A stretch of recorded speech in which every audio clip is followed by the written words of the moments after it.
Baik, teman-teman media, Assalamualaikum warahmatullahi wabarakatuh. Salam sejahtera untuk kita semua, teman-teman media yang saya hormati. Hari ini saya didampingi oleh Pak Satya, anggota DEN, dan Pak Wamen. Kami baru selesai melakukan rapat DEN khusus membahas tentang dinamika global yang terkait dengan energi. Alhamdulillah rapat kami cukup alot membahas selama 2 jam dari jam 2 tadi, dan kami melakukan rapat DEN perdana atas arahan Bapak Presiden dengan melihat berbagai perkembangan yang ada. Alhamdulillah teman-teman semua, kita tahu bahwa Selat Hormuz sekarang lagi ditutup akibat dinamika perang antara Israel, Amerika, dan Iran. Dan ini dampaknya tidak hanya pada dampak perang, tapi juga berdampak pada energi global. Kita tahu bahwa di Selat Hormuz itu melewati kurang lebih sekitar 20,1 juta barel per day. Jadi Selat Hormuz itu supply global itu 20,1 juta barel per day.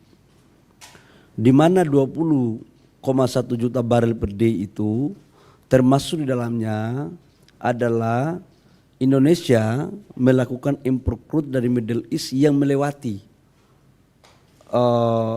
Selat Hormuz. Namun dengan berbagai macam dinamika yang ada, alhamdulillah ternyata setelah tadi kita detailing, dari total impor crude kita dari Middle East itu kurang lebih sekitar 20-25%. Selebihnya kita ambil dari Afrika, dari Angola, dari Amerika, kemudian dari beberapa negara lain seperti Brazil. Jadi secara keseluruhan impor kita untuk crude 20-25% dari Selat Hormuz, selebihnya tidak dari sana.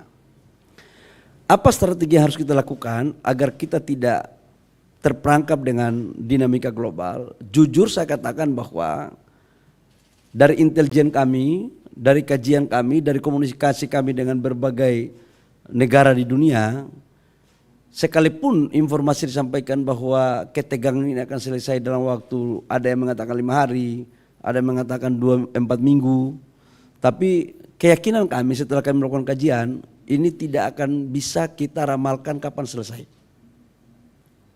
Sekali lagi saya katakan bahwa ketegangan ini tidak bisa kita meramalkan kapan selesai. Bisa cepat, bisa lambat. Nah, dalam rangka itu kami mengambil alternatif terjelek, katakanlah ini lambat. Maka apa skenarionya?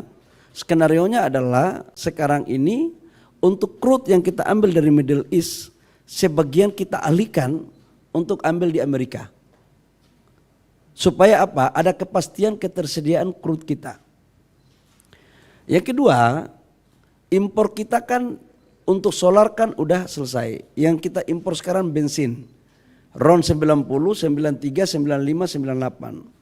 Alhamdulillah secara kebetulan untuk mengimpor jenis bahan BBM seperti ini tidak kita lakukan dari Middle East. Tapi kita lakukan dari negara-negara di luar Middle East, termasuk dalamnya adalah Asia Tenggara. Jadi ini relatif nggak ada masalah. Yang ketiga adalah persoalan LPG. LPG kita impor 7,3 juta ton per tahun, dan tahun ini dinaikkan menjadi 7,8 juta ton. 70%-nya sekarang kita ambil dari Amerika, 30%-nya dari Middle East, dari Saudi Aramco. Kita tahu bahwa dari informasi dinamika ketegangan di Timur Tengah juga terkait dengan Saudi Aramco, itu juga kena kemarin dinamika di sana. Maka alternatifnya adalah kita switch lagi supaya kita tidak mau ambil risiko. Sebagiannya kita switch lagi untuk kita belanja di negara yang tidak ada kaitannya dengan Selat Hormuz. Yang keempat adalah pasti dampaknya kepada persoalan harga. Kita tahu bahwa di dalam APBN kita harga ICP itu $70 per barel. Dan sekarang sudah naik menjadi 78 sampai 80 dolar per barel.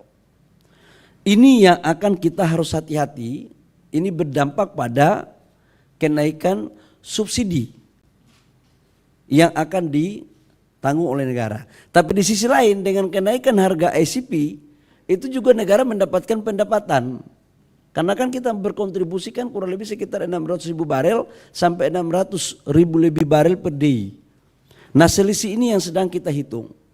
Arahan Bapak Presiden kepada kami adalah kita harus sangat berhati-hati untuk menghitung semuanya dengan tetap memastikan ketersediaan BBM dalam negeri untuk memberikan kepastian kepada pelayanan kepada masyarakat kita.